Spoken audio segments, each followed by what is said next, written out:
Bismillahirrahmanirrahim. Assalamualaikum warahmatullahi wabarakatuh. Perkenalkan, nama saya Ainur Fadila, NIM O11200135. Saya mahasiswi Universitas Halooleo. Baik, di sini saya akan mempresentasikan mengenai gangguan enzim pencernaan dan cara mengatasinya. Adapun pokok pembahasannya yang pertama, pencernaan secara umum, yang kedua, proses yang terjadi di masing-masing organ pencernaan, yang ketiga, enzim yang terlibat di setiap organ pencernaan dan fungsinya, yang keempat, penyakit yang terkait enzim pencernaan, yang kelima, prinsip penyakit tersebut yang menyebabkan kita sakit, yang keenam, obat untuk mengatasinya dan cara kerja obat tersebut.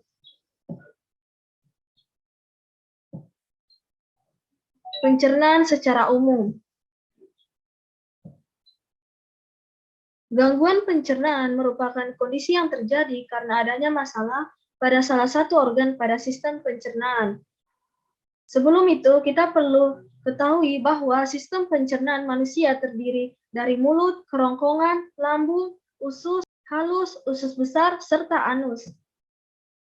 Gangguan enzim pencernaan dapat menyebabkan proses pengolahan makanan dan penyerapan nutrisi di dalam tubuh juga ikut terganggu. Untuk mengatasi hal ini, terkadang diperlukan tambahan enzim pencernaan dari luar.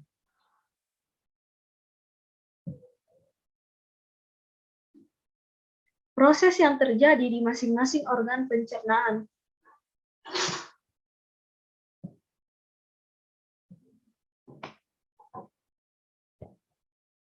Proses pencernaan pada manusia melewati dua proses, yaitu pencernaan mekanik dan pencernaan kimiawi.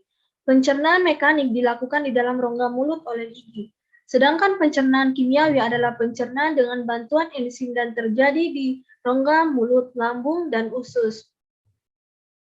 Bagian mulut merupakan langkah pertama dalam sistem pencernaan manusia.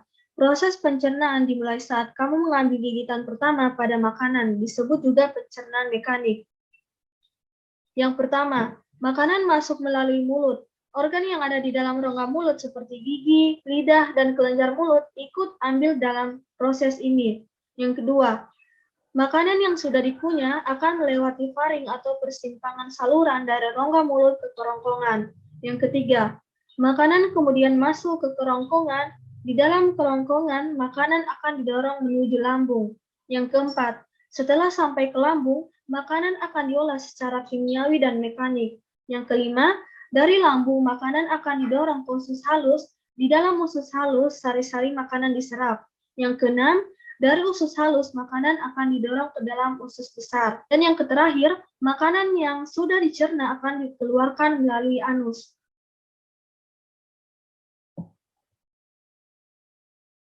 Enzim yang terlibat di setiap organ pencernaan dan fungsinya.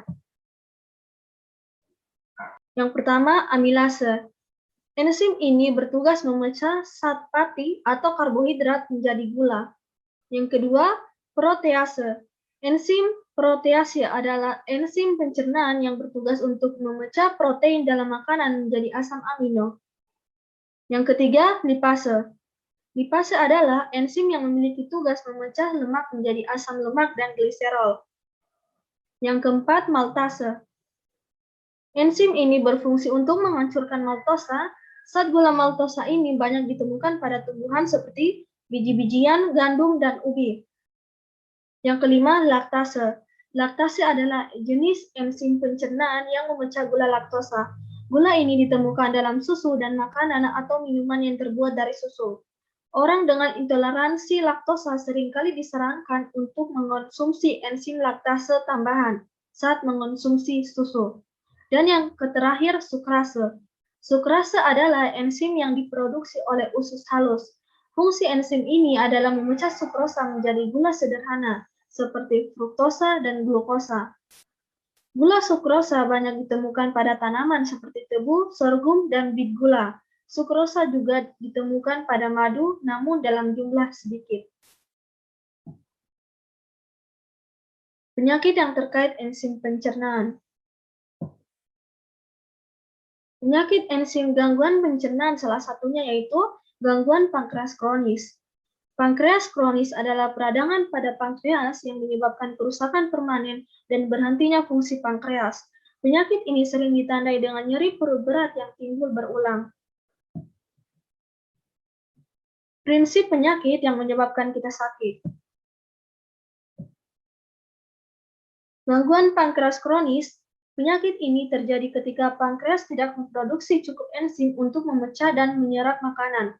Akibatnya, nutrisi seperti lemak, vitamin, dan mineral tidak dapat diserap oleh tubuh. Obat untuk mengatasi dan cara kerja obat tersebut. Yang pertama, obat pereda nyeri, mulai dari paracetamol, antiinflamasi, non-steroid, hingga obat golongan opioid, seperti kodein atau tramadol. Yang kedua, tambahan obat untuk membantu mengurangi nyeri seperti amitriptilin dan gabapentin. Yang ketiga, suplemen pengganti enzim pankreas. Yang keempat, obat golongan steroid pada pasien pankreas kronis yang disebabkan oleh penyakit autoimun.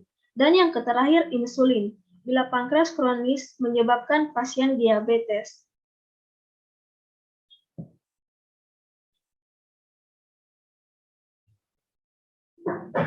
Baik, itu tadi penjelasan mengenai gangguan pencernaan dan cara mengatasinya.